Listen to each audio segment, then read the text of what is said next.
ગણેશજીની આ પ્રતિમા હોય છે સૌથી શુભ મૂર્તિ ખરીદતી વખતે આ બાબતોનું ધ્યાન રાખો, જેથી ગણેશજીની કૃપા તમારા પર અને તમારા પરિવાર પર હંમેશા બની રહે. તો આ વખતે 7 સપ્ટેમ્બરના રોજ ગણેશ ચતુર્થી ઉજવવામાં આવશે. એવું માનવામાં આવે છે કે ભગવાન શ્રી ગણેશનો જન્મ ભાદરવા શુક્લ પક્ષની ચતુર્થીના દિવસે થયો હતો. દર વર્ષે ગણેશ ચતુર્થીનો તહેવાર ધામધૂમથી ઉજવાય છે. આ તહેવાર 10 દિવસ સુધી ઉજવવામાં આવે છે. દરેક વ્યક્તિ બાપાને પોતાના ઘરે લાવવા માટે ઉત્સાહિત હોય છે. તેમના આગમન માટે ખાસ શણગાર કરવામાં આવે છે, ઝાંખીઓ બનાવવામાં આવે છે. ભક્તો દર 10 દિવસ સુધી ગણપતિ બાપ્પાની વિધિના સાથે પૂજા કરે છે. હિન્દુ માન્યતા અનુસાર ગણેશ ચતુર્થીના દિવસે ઘરમાં ભગવાન ગણેશની મૂર્તિ સ્થાપિત કરવાથી સુખ અને શાંતિ મળે છે. પણ શું તમે જાણો છો, ભગવાન ગણેશની મૂર્તિ ખરીદતા પહેલાં કેટલીક બાબતોનું ધ્યાન રાખવું ખૂબ જ જરૂરી છે. ત્યારે ચાલો જાણીએ મૂર્તિ ખરીદતી વખતે શું ધ્યાન રાખવું જોઈએ. ગણેશજીની મૂર્તિ ઘરમાં મૂકતી વખતે કયા કયા નિયમો પાળવા અને અંગત જાણીશું. મૂર્તિ ઘરમાં લાવતી વખતે કઈ ભૂલો ન કરવી તે પહેલાં આ વિડીયોને લાઈક કરી દેજો અને ચેનલને સબસ્ક્રાઈબ જરૂરથી કરજો અને કોમેન્ટ બોક્સમાં જય શ્રી ગણેશ જરૂરથી લખજો. વિડીયો થોડો મોડો થઈ શકે છે, પરંતુ વિડીયો અંત સુધી જુઓ, જેથી કોઈપણ મહત્ત્વપૂર્ણ બાબત જાણવાની ના રહી જાય. નંબર 1. એક નવી ગણપતિની મૂર્તિ ઘણી અલગ અલગ સામગ્રીઓથી બનાવી શકાય છે.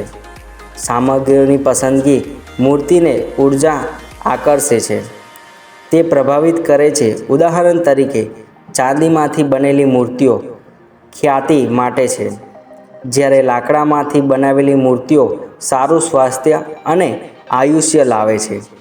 સ્ટીલ ગણેશની વાસ્તુદોષની ઘટનાવાદમાં મદદ કરે છે. કેરી, લીમડો અને પીપળામાંથી બનાવેલી ગણેશજીની મૂર્તિઓ ખૂબ જ શુભ માનવામાં આવે છે, જ્યારે ગાયના છાણમાંથી બનાવેલી મૂર્તિઓ નકારાત્મક દુઃખ દૂર કરે છે. મૂર્તિ ખરીદતી વખતે ખાસ ધ્યાન રાખવો કે તે માટીની હોય. માટીની મૂર્તિઓ પૂજા માટે શુભ માનવામાં આવે છે અને તે જળને પણ કોઈપણ જાતનું નુકસાન પહોંચાડશે નહીં. નંબર 2. ગણેશજીની મૂર્તિ ખરીદતી વખતે એ વાતનું ધ્યાન રાખો કે બાપ્પાની મૂર્તિ મૂષક રાજની સાથે હાથમાં મોદક હોવો જોઈએ. આવી મૂર્તિ લાવવી પણ શુભ માનવામાં આવે છે. ભગવાન ગણેશને મોદક ખૂબ જ પ્રિય છે, જ્યારે મૂષક તેમનું વાહક છે. નંબર 3. મૂર્તિની ઘણી બધી વિગતો. રંગ સૌથી મહત્ત્વપૂર્ણ છે. તમારી ગણપતિની મૂર્તિ રંગ તેના આકર્ષણથી ઉર્જાને પ્રભાવિત કરે છે. જો તમે સુખ અને આરામ આકર્ષણ માગવા છો તો સફેદ ગણપતિ મૂર્તિ અસરદાયક છે. બીજા તરફ ગણેશજીની સિંદૂર રંગની મૂર્તિ સંપત્તિનું આકર્ષવાય છે અને વૈભાગ્ય ભાવ માટે શુભ માનવામાં આવે છે. આ રંગો ગણેશજીની મૂર્તિ ફોટા સ્વરૂપે વૃદ્ધિની ઈચ્છા રાખનારાઓને મદદ કરે છે. નંબર 4. ઘરમાં ગણેશજીની મૂર્તિ લાવતી વખતે એ વાતનું ખાસ ધ્યાન રાખો તે બેસવાની કે લેટવાની મુદ્રા હોવી જોઈએ. વાસ્તુશાસ્ત્રો અનુસાર લલિત સ્થાનમાં બેઠેલા ગણેશનું ચિત્ર અથવા મૂર્તિ શ્રેષ્ઠ માનવામાં આવે છે, કારણ કે તે શાંતિ અને શાંતિનું પ્રતીકત્વ કરે છે. આ સિવાય જે તમે ઈચ્છો છો ગણેશજીનું ચિત્ર અથવા મૂર્તિ લેટેલી સ્થિતિમાં લાવી શકો છો. આવી મૂર્તિ ભાગ્યશાળી માનવામાં આવે છે, કારણ કે ગણેશજીની આ મુદ્રા વિલાસિતા, આરામ અને સંપત્તિનું પ્રતિનિધિત્વ કરે છે. ભગવાન ગણેશની બેઠેલી મૂર્તિ લાવવાથી ઘરમાં ઉર્જા આવે છે. એવું માનવામાં આવે છે કે આનાથી કામ ઝડપી આવે છે. નંબર 5. ગણેશજીની મૂર્તિ કે તસવીર ઘરમાં લાવતી વખતે ધ્યાન રાખો કે ગણેશજીની સૂંઢ કઈ દિશામાં છે.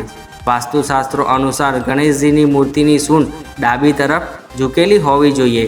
કારણ કે સફળતા અને સકારાત્મક દર્શાવે છે. આવી પ્રતિમાની પૂજા કરવાથી ભગવાન પ્રસન્ન થાય છે અને સંકટો દૂર થઈ જાય છે. નંબર 6.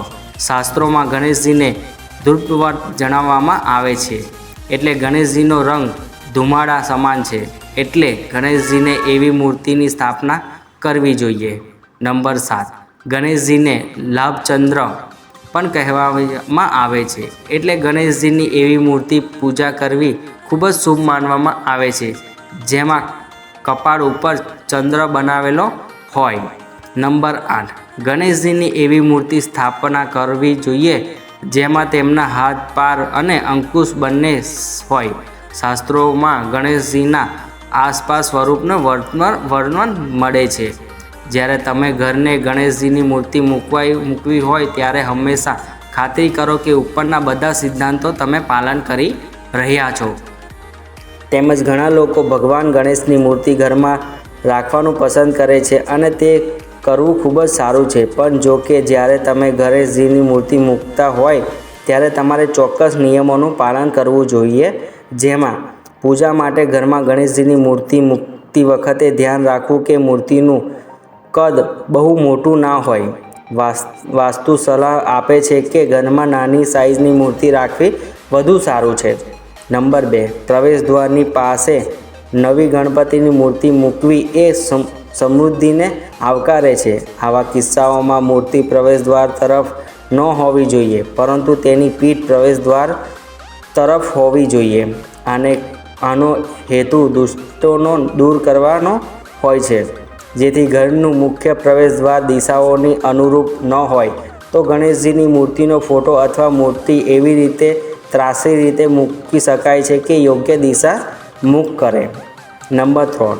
જો તમારે ઘરના વૈભવ અને દુન્યવિધ સંપત્તિ મેળવવાનું લક્ષ્ય રાખતા હોય તો ગણેશજીની મૂર્તિ ટાળેલી સ્થિતિમાં મૂકવી જોઈએ.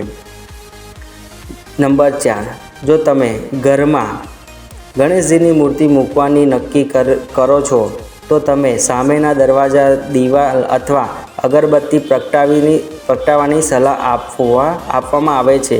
આ તમારા ઘરનું વાતાવરણ સકારાત્મક બનાવે છે, મદદ કરે છે.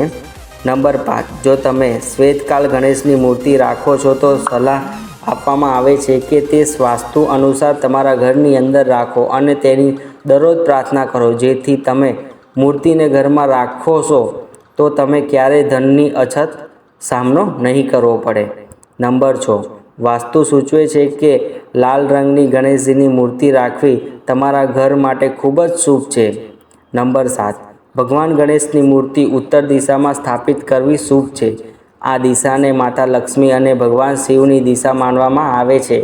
આ સ્થિતિમાં ભગવાન ગણેશનું મુખ આ દિશામાં રાખવું વ્યક્તિ ભગવાન ગણેશ તેમજ મહાદેવ અને માતા લક્ષ્મીની કૃપા પ્રાપ્ત કરે છે.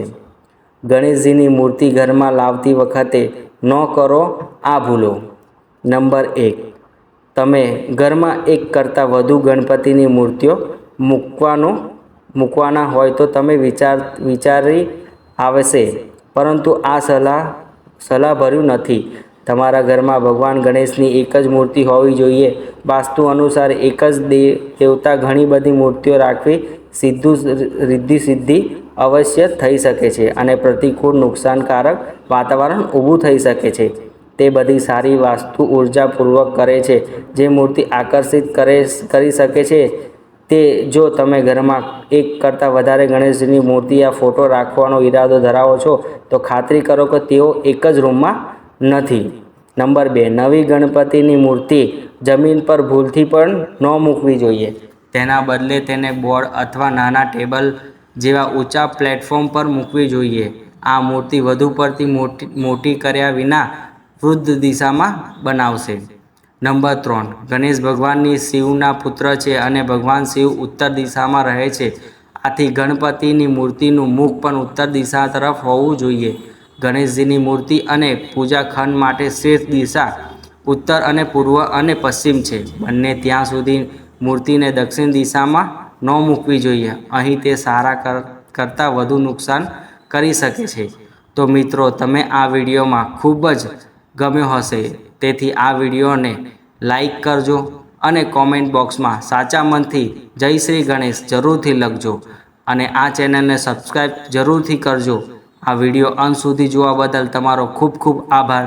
જય શ્રી ગણેશ।